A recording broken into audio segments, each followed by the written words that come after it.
दिल्ली के मुख्यमंत्री अरविंद केजरीवाल के तिहाड़ जेल से बाहर आते ही दिल्ली में समा बंध गया है।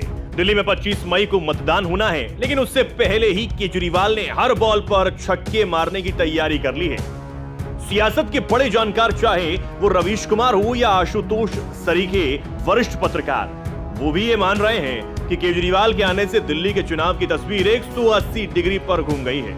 दिल्ली में 7 लोकसभा सीटें हैं और यहाँ इंडिया गठबंधन में आम आदमी पार्टी 4 और कांग्रेस 3 सीटों पर चुनाव लड़ रही है। सभी उम्मीदवार पूरे दमखम के साथ चुनावी मैदान में हैं। दिल्ली में एंटी इनकम्बेंसी को बीजेपी पहले ही भांप चुकी है, जिसका नतीजा ये है कि उत्तर पूर्वी दिल्ली से मनोज तिवारी को छोड़कर सभी सीटों पर बीजेपी ने अपने कैंडिडेट बदल दिए हैं।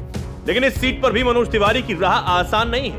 कांग्रेस ने कन्हैया कुमार को उतारकर बीजेपी के मनोज तिवारी को जबरदस्त घेरने की रणनीति बनाई है। राजधानी दिल्ली में बदले समीकरण में इस बार एक तरफ बीजेपी और दूसरी तरफ आप कांग्रेस गठबंधन का प्रत्याशी है। इस बदली हुई परिस्थिति में बीजेपी को तीसरी बार सभी 7 सीटों पर जीत दोहराने के लिए पिछले चुनाव की तरह 50% से अधिक मत प्राप्त करना होगा। वहीं बीजेपी के विजय रथ को रोकने के लिए गठबंधन के दोनों दलों को अपने पूर्व के प्रदर्शन में सुधार कर मत प्रतिशत बढ़ाना होगा। बीजेपी के रणनीतिकारों को मालूम है कि इस गठबंधन को मात देने के लिए पार्टी को सभी सीटों पर साल 2019 के लोकसभा चुनाव की तरह प्रदर्शन करना रहेगा। पिछले लोकसभा चुनाव में पार्टी को दिल्ली में कुल 56.09% और प्रत्येक सीट पर 52% से अधिक वोट हासिल हुए थे, जबकि किसी भी सीट पर आप और कांग्रेस का सम्मिलित मत 45% भी नहीं पहुंच सका था। सभी सीटों पर बीजेपी को बड़ी जीत मिली थी। सबसे कम चांदनी चौक क्षेत्र में लगभग 52% मत मिले थे, इसलिए वहां पर विशेष ध्यान है।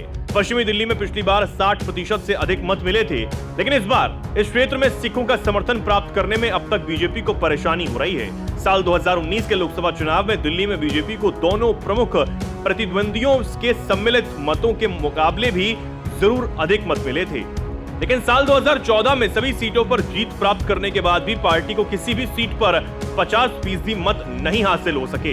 इन चुनावों में दिल्ली में बीजेपी को कुल 46.6% मत हासिल हुए थे और अगर पश्चिमी दिल्ली को छोड़ दें तो किसी भी सीट पर बीजेपी को आप और कांग्रेस को मिले कुल मतों से ज्यादा वोट नहीं मिल सके थे।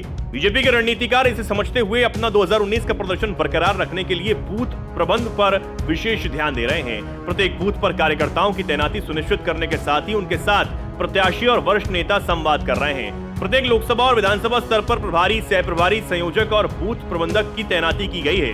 विधानसभा स्तर पर चुनाव प्रचार की निगरानी हो रही है। जरूरत के अनुसार किसी वर्ग का समर्थन प्राप्त करने के लिए बीजेपी के संबंधित मोर्चा और प्रकोष्ठ के कार्यकर्ताओं को उनके बीच सक्रिय किया गया है।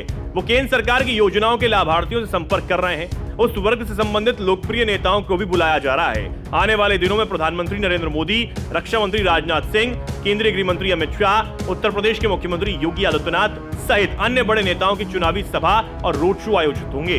बीजेपी दिल्ली में राष्ट्रवाद, अयोध्या में श्री राम मंदिर, हाल में दिए गए कांग्रेस नेताओं के विवादित बयान, केजरीवाल सरकार पर लगे भ्रष्टाचार के आरोप और मुख्यमंत्री की गिरफ्तारी को मुद्दा बना रहे हैं। आप और कांग्रेस के नेताओं, कार्यकर्ताओं को एकजुट रखना दोनों ही के लिए बड़ी चुनौती है। अपने मतों को बिखरने से रोकने के लिए साथ ही उसमें वृद्धि करने की भी चुनौती दोनों के सामने है। आपके राष्ट्रीय संयोजक एवं दिल्ली के मुख्यमंत्री अरविंद केजरीवाल की आबकारी घोटाले से जुड़ी मनी लॉन्ड्रिंग मामले में गिरफ्तारी और कांग्रेस के प्रदेश अध्यक्ष पद को त्याग कर अरविंदर सिंह लवली सहित कई बड़े नेताओं के बीजेपी में शामिल हो जाने से भी गठबंधन की चुनौती बढ़ी है। हालांकि केजरीवाल को शुक्रवार को सुप्रीम कोर्ट ने अंतरिम जमानत दे दी। ऐसे में यह देखना होगा कि अरविंद केजरीवाल को जमानत मिलने का उनकी पार्टी क्या लाभ उठा पाती है। उत्तर पूर्वी दिल्ली से कन्हैया कुमार और उत्तर पश्चिमी से उदित राज को प्रत्याशी बनाने से कांग्रेस के कई नेता और कार्यकर्ता नाराज हैं। इन्हें एकजुट करने के लिए कांग्रेस ने देवेंद्र यादव को प्रदेश अध्यक्ष की जिम्मेदारी देने के साथ ही दूसरे राज्यों के बड़े नेताओं को प्रत्येक सीट पर पर्यवेक्षक नियुक्त कर दिया है। आपने केजरीवाल की गिरफ्तारी को मुद्दा बनाया। जेल का जवाब वोट से अभियान शुरू कर सुनीता केजरीवाल को चुनाव प्रचार में उतार दिया है, लेकिन अब खुद मुख्यमंत्री केजरीवाल भी हैं। केजरीवाल ने आते ही धुआंधार प्रचार की शुरुआत भी कर दी है।